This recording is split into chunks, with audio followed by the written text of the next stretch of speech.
খবরের দিকে আমাদের সারাদিন চোখ থাকবে, কিন্তু এই মুহূর্তে আরো একটি যে খবরের দিকে চোখ রাখবো। দক্ষিণ 24 পরগনার সোনারপুরে 2 নম্বর গ্রাম পঞ্চায়েতের শীতলা অঞ্চলের গণপিটুনির জেরে মৃত্যু এক ব্যক্তির। দাঁড়িয়ে থেকে তৃণমূল পঞ্চায়েত সদস্যের দাদাগিরি চলছে। দুই পক্ষের বচসার জেরে পিটিয়ে মারার অভিযোগ। মৃতের নাম রঞ্জিত মণ্ডল। গুরুতর আহত অবস্থায় প্রথমে সুভাষ গ্রামীণ হাসপাতাল ও পরে চিত্তরঞ্জন হাসপাতালে নিয়ে গেলেও চিকিৎসকরা তাকে মৃত বলে ঘোষণা করেছে। ঘটনায় রীতিমতো চাঞ্চল্য ছড়িয়েছে এলাকায়।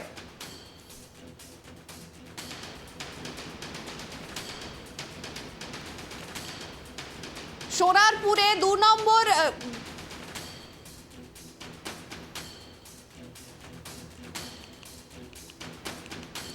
দক্ষিণ 24 পরগনা সোনারপুরে 2 নম্বর গ্রাম পঞ্চায়েতের শীতলা অঞ্চলে গণপিটুনির জেরে মৃত্যু হয়েছে এক ব্যক্তির।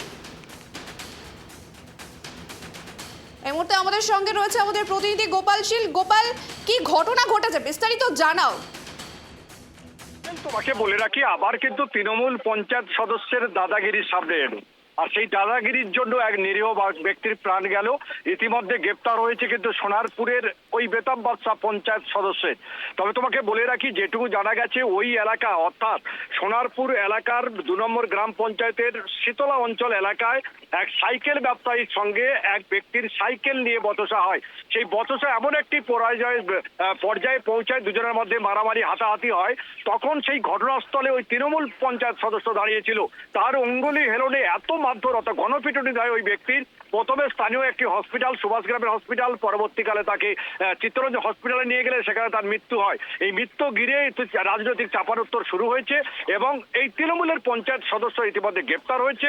3 জন এখনো পলাতক, তাদের খোঁজে তল্লাশি চালাচ্ছে পুলিশ। গোপাল, আমাকে একটা জিনিস পরিষ্কার করে বলো যে গণপিটুনি কেন এই কাদের উপরে গণপিটুনি হলো, এই আমাকে একটু পরিষ্কার করে বলো। দেখো, যেটুকু জানা যাচ্ছে সাইকেল গ্যারেজ থেকে যে ব্যক্তি মারা গেছে সে একটি সাইকেল কিনেছিল।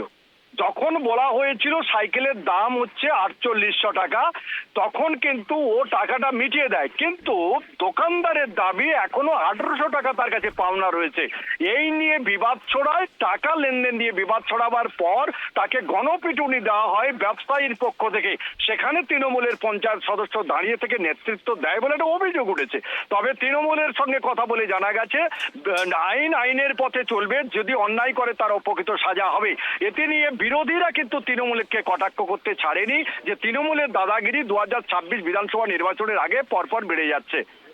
ধন্যবাদ গোপাল। যেমনটা জানালো আমাদের প্রতিনিধি যে শুধুমাত্র টাকা লেনদেনের কারণ নিয়েই রীতিমতো একজনকে গণপিটুনি করে মৃত্যু হয়েছে ওই ব্যক্তির।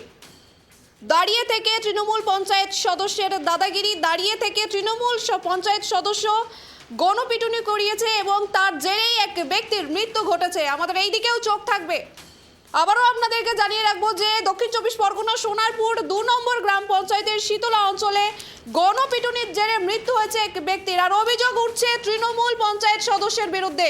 আবারও আপনাদেরকে জানিয়ে রাখবো যে শুধুমাত্র টাকা লেনদেনের কারণেই এই গণপিটুনি আর তার জেরেই মৃত্যু হয়েছে ব্যক্তির, আর অভিযোগের তীর কিন্তু সরাসরি তৃণমূল পঞ্চায়েতের সদস্যের দিকে।